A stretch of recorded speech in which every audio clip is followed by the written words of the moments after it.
You ever wake up in the morning, ready to conquer the world, only to find by lunch you're ready to call it a day?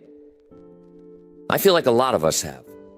Motivation can make a grand entrance, dressed to the nines, but more often than not, it slips out the back door before the real work begins. Emotion. What a fascinating servant, but what a disastrous master. When it leads, chaos follows. There's nothing wrong with emotion. It's the salt and pepper of life. It gives color to the days, meaning to the victories. And sometimes it helps us see a little farther down the road. But let's be honest, emotions lie. They paint reality with a brush that changes color every hour. One moment, hope is sky high. The next, doubts move in like a thundercloud. If you let emotion drive, you'll spend your life off track, always chasing another mood, always at the mercy of whatever feeling rolls through next.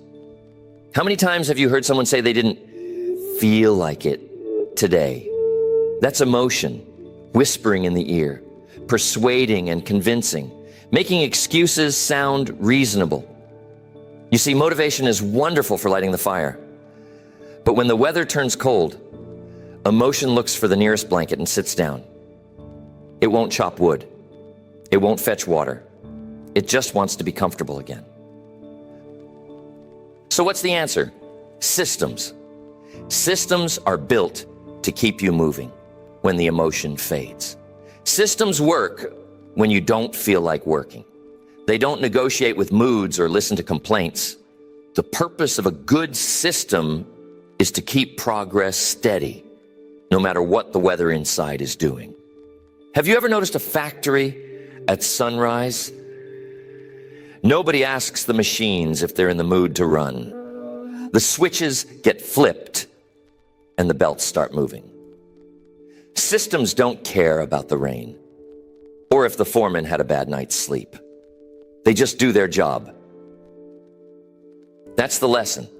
Don't put your future in the hands of how you feel on any given day.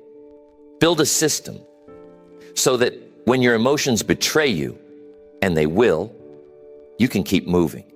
Because whether you like it or not, on the days you feel strong and on the days you feel weak, the calendar keeps turning.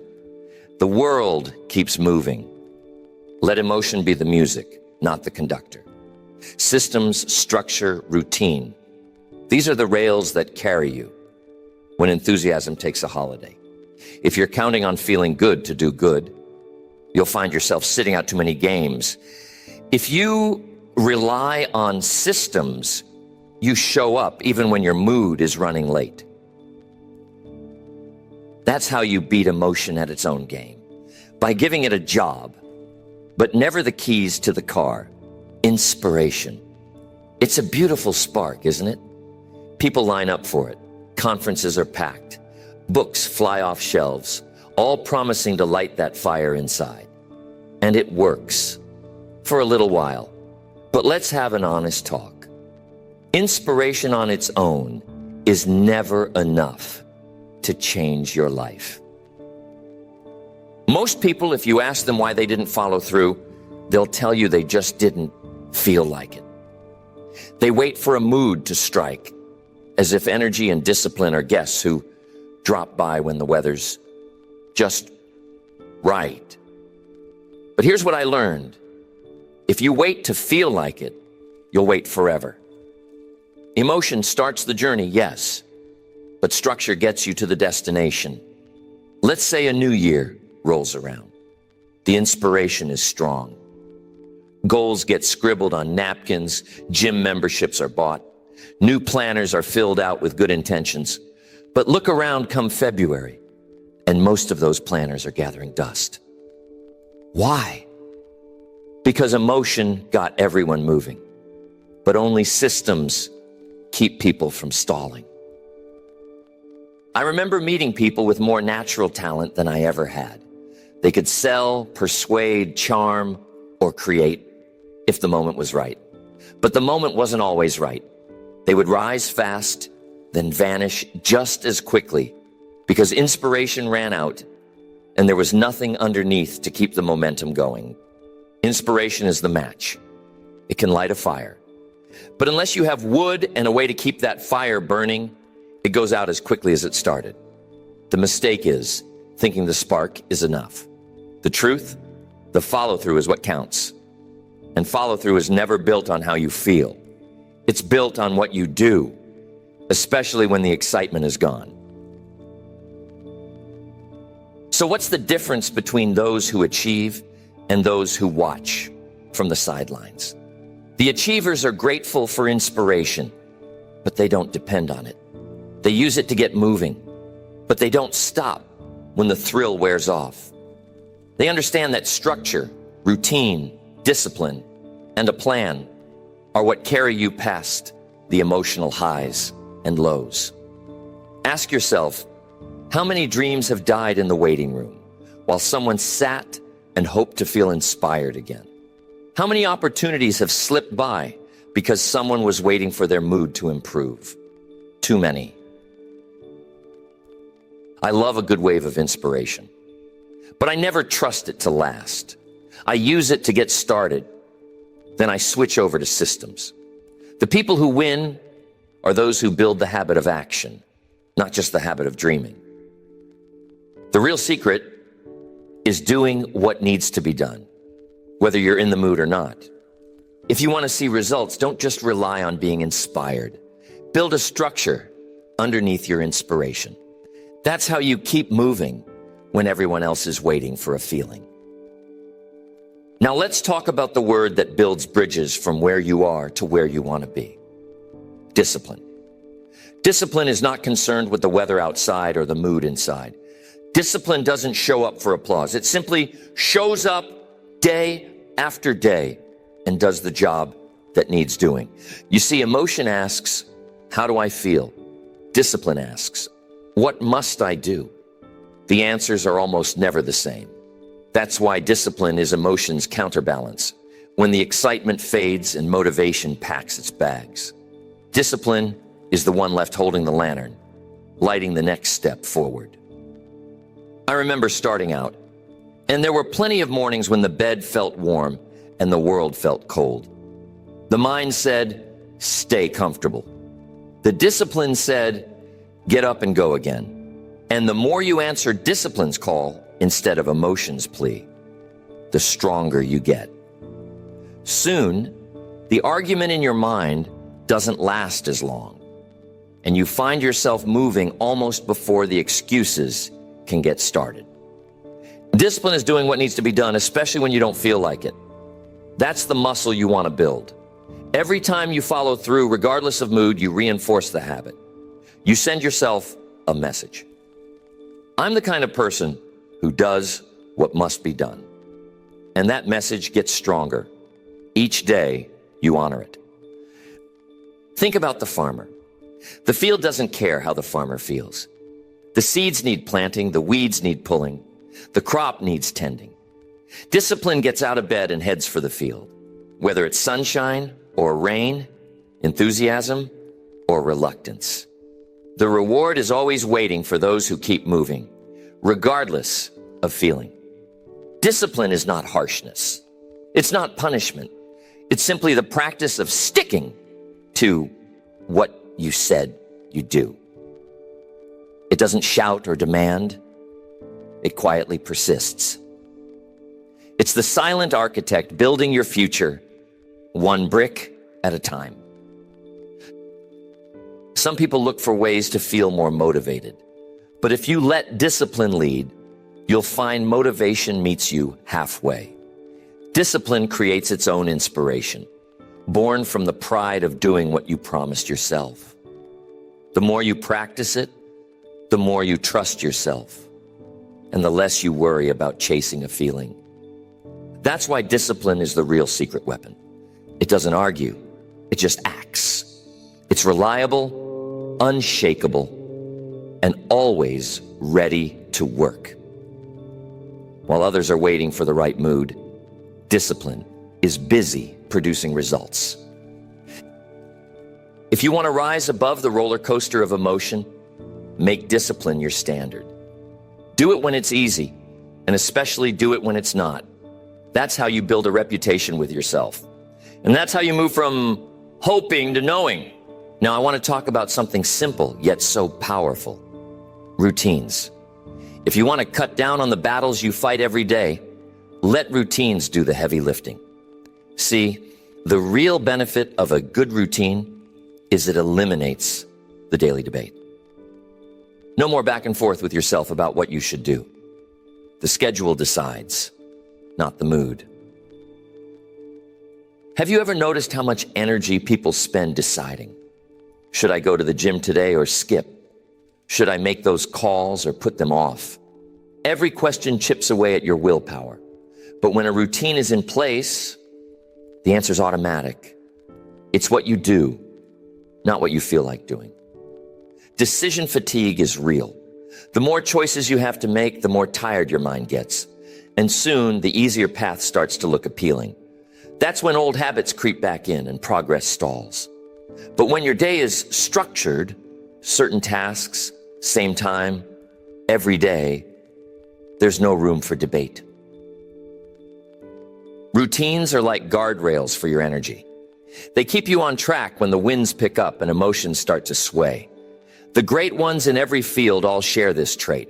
Their routines are so fixed, it's almost as if the decision's already been made for them. It frees up their mind to focus on excellence, not excuses.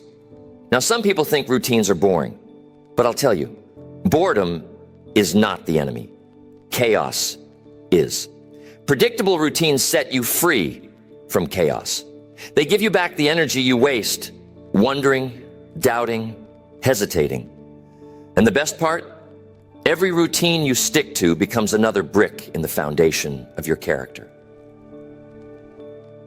Years ago, when I was building my business, my days looked almost identical. Up early, study, work, review, rest, day in, day out.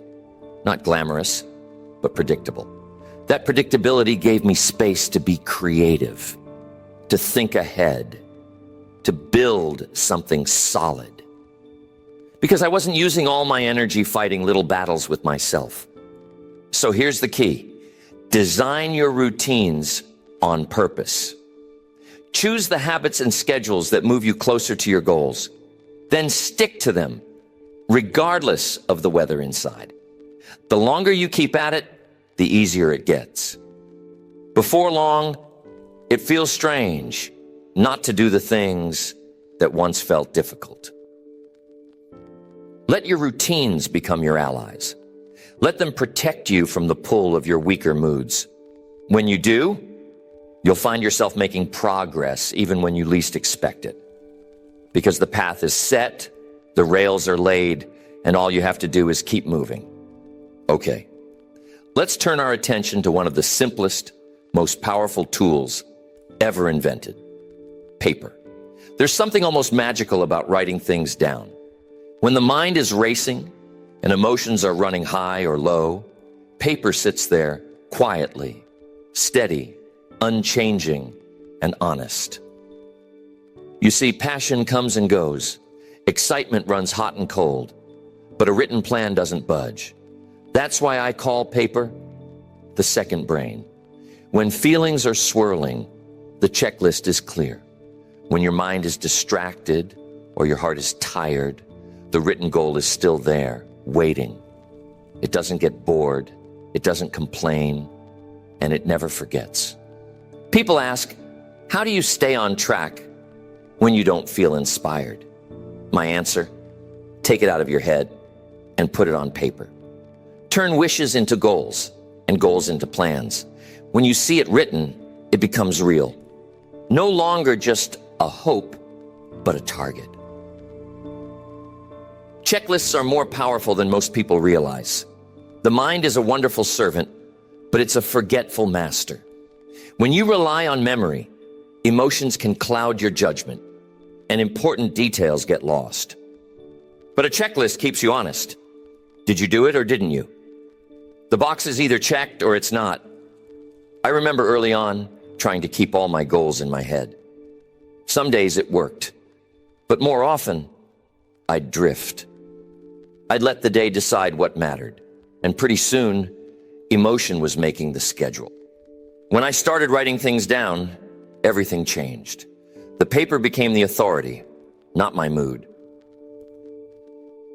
A written plan helps in those moments when enthusiasm disappears.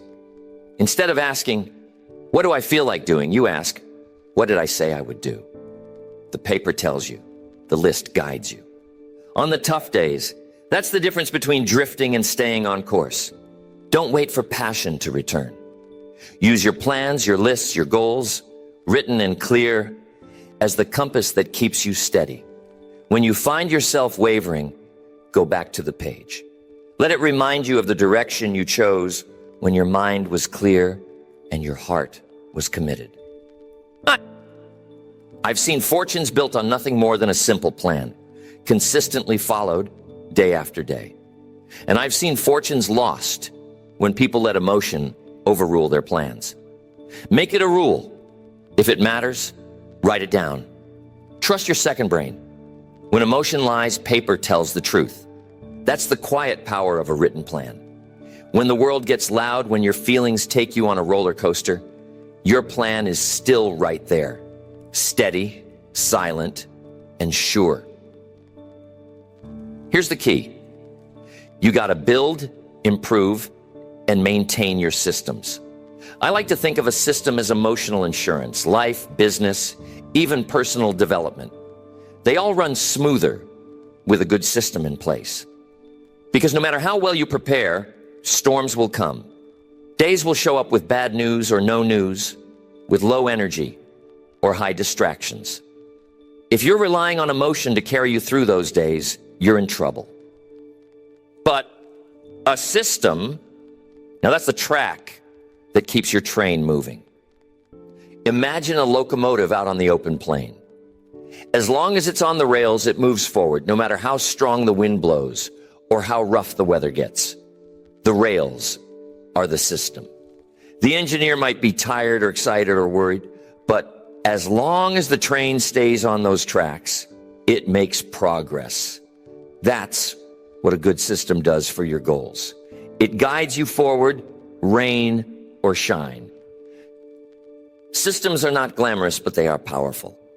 They are the unseen framework behind every consistent result. Think about it. Businesses run on systems. Successful families run on systems. Even athletes, artists, and musicians use systems. Routines, checklists, schedules to keep improving, no matter how they feel on a given day. Some people worry that systems take the excitement out of life. But I say, the real excitement is in progress. It's in seeing results stack up day after day, even when you're not at your best. That's the gift of a system. It delivers progress when emotion would only deliver excuses. I remember years of traveling, speaking, building a business. The schedule was never the same. The place is always changing, but the system stayed consistent. Time for study, time for calls, time for review. No matter where I was, the system came with me. It protected my progress from the ups and downs of emotion. A good system takes the pressure off your willpower.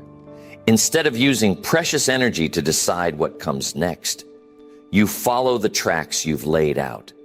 If you hit a rough patch, low energy, tough circumstances, the system keeps you moving. It acts as a buffer, shielding your long-term goals from the storm of short-term feelings. So ask yourself, what's my system?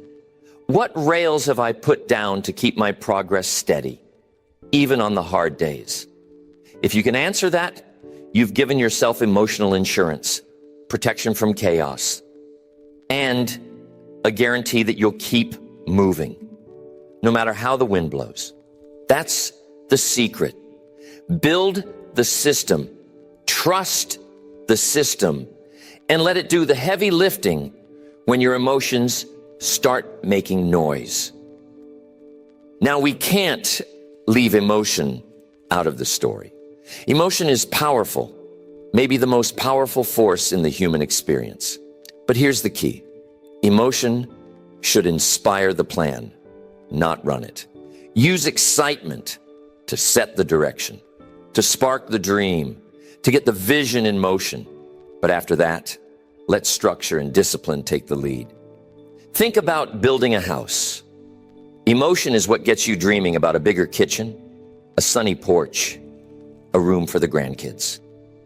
But when it's time to pour the concrete and put up the walls, you need blueprints and schedules. Not just daydreams. Emotion gets the ball rolling, but systems keep the project on track. It's tempting to ride the waves of feeling, to let enthusiasm make the decisions. But moods change. One day you're ready to work from dawn to dusk, and the next, you wonder why you ever started. If you let those moods set your course, you'll drift all over the map and end up nowhere. So, use emotion as fuel, not as guidance. Excitement, joy, hope. These are wonderful for getting started, for helping you imagine what's possible. Let them fill your tank, but never put them in the driver's seat.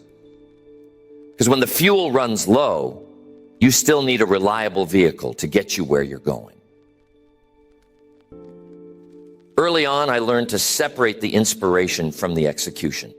I let excitement light the path, but I always turned to my plan to decide the next step. If you want to keep moving forward through good days, bad days, high energy, or low, let your system drive. Let your routine handle the day-to-day, and your discipline keep the train on the rails.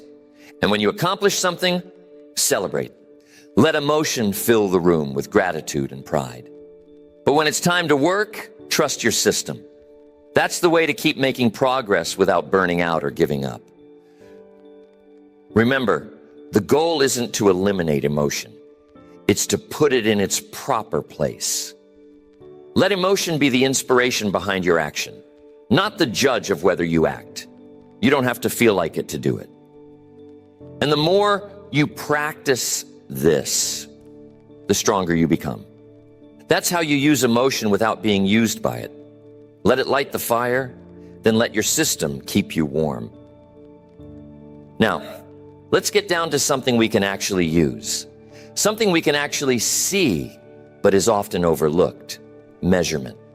I learned long ago, what gets measured gets managed. If you're guessing, you're gambling with your progress.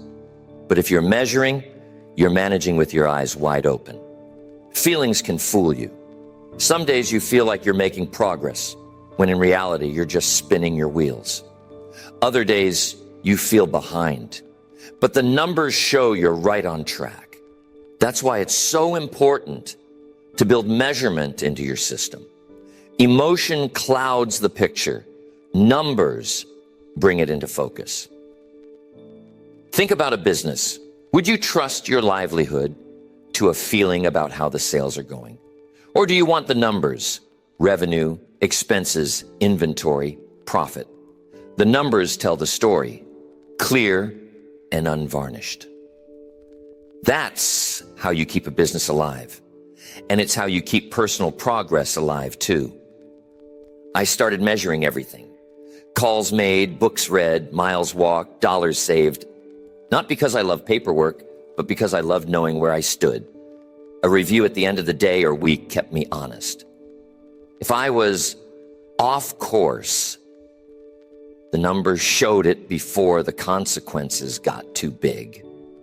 If I was on track, the numbers gave me a reason to keep going, even when I felt like quitting. Emotions have their own agenda.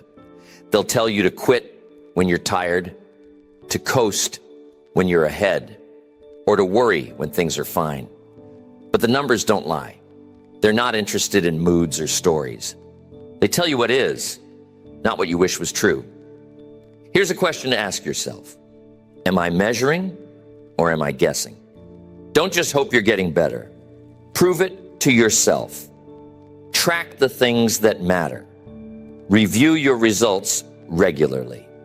Let the data keep you accountable, not your feelings. One of the best habits you can build is the habit of review. End the week by asking, what did I set out to do?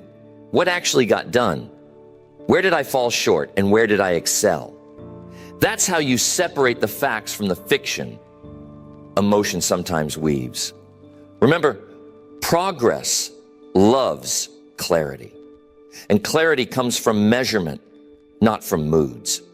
If you want to keep moving forward, especially when emotions try to fog your vision, let the numbers guide you.